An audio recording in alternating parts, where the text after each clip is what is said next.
来看美国前总统拜登今年1月落任了后，或者公开出席哦，昨日伫一场活动发表演说，伊是批评川普政府想要抬掉美国的社会安全福利。伊讲川普就任阁还未100天哦，就对美国社会造成真严重的伤害。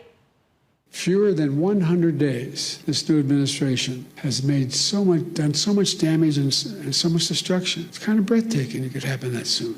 What makes us distinct from the rest of the world?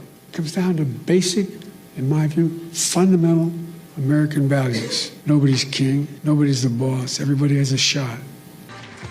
拜登昨伫Chicago一场新疆权益倡议活动发表演说，是伊落任了后头一届公开的谈话。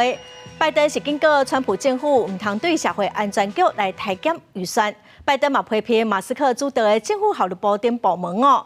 拜登伫30分钟的演讲是拢无讲到川普的名，拢用迄个人来称呼川普。